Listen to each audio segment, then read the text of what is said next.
nous allons aborder ensemble les manipulations relatives aux caméras.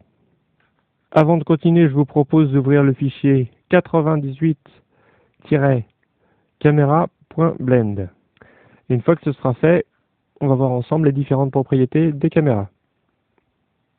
Donc sur cette scène simple, on a une caméra et on va la régler. Donc pour les réglages de la caméra, on va passer dans le contexte caméra ici.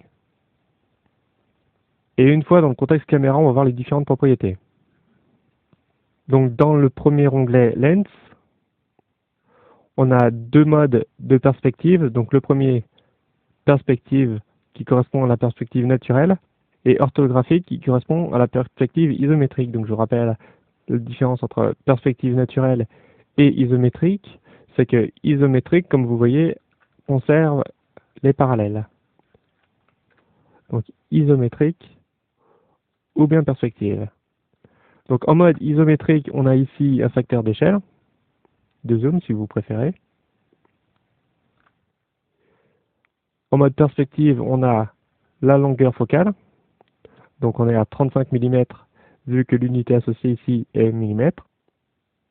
Mais on peut changer aussi cette unité. Donc si on regarde ce que ça donne en degrés, on voit que ça correspond à peu près à un angle de 50 degrés d'ouverture. En dessous, dans le groupe Shift, on a X et Y qui correspondent à des effets d'objectifs à décentrement. C'est-à-dire que par défaut, votre point focal est au centre de la vue de la caméra, mais ce n'est pas forcément le cas sur tous les objectifs. Par exemple, si vous voulez faire un effet de caméra d'architecte, c'est-à-dire des perspectives normales sauf les verticales qui restent tout à fait conservées, eh bien vous pouvez utiliser cette technique du décentrement pour arriver à vos fins. Donc décalage en X et en Y du point focal. Clipping, donc ça permet de gérer la distance minimale de calcul du rendu et maximale. Donc start à 0.1, c'est-à-dire que le début du calcul se fera à 0.1 de distance par rapport à la caméra, et se terminera à 100 unités. Donc si l'échelle ne vous convient pas, si elle est trop grande, si elle est trop petite, vous pouvez agir évidemment sur ce paramètre. Donc là, si j'y vais doucement, vous voyez, le fond s'ajuste. Donc là, c'était à 100. Donc début et fin du calcul. Pour ce qui est depth of field, alors ça concerne le flou de profondeur. Pour utiliser ces propriétés, il aurait fallu utiliser des nœuds de compositing. Ces nœuds de compositing feront l'objet d'un chapitre ultérieur. Donc on va passer directement aux options en dessous, Display. Donc avec Display, on peut afficher différentes informations. Donc Limits, par exemple, qui indique, si vous sortez de la vue de la caméra, les limites de calcul de la caméra. Limits. Mist, qui permet d'afficher les limites du brouillard s'il a été activé.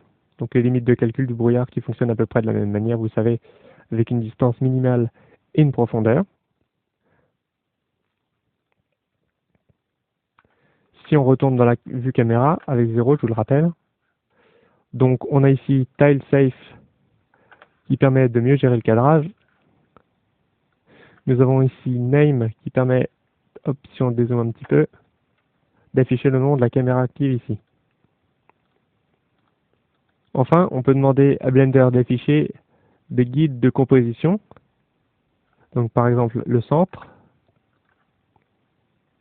la règle des tiers, le nombre d'or. Donc voilà, il y a plusieurs choses qu'on peut afficher qui peuvent aider à la composition. On a le paramètre size ici qui change la taille de la caméra dans la vue 3D. S fait strictement la même chose.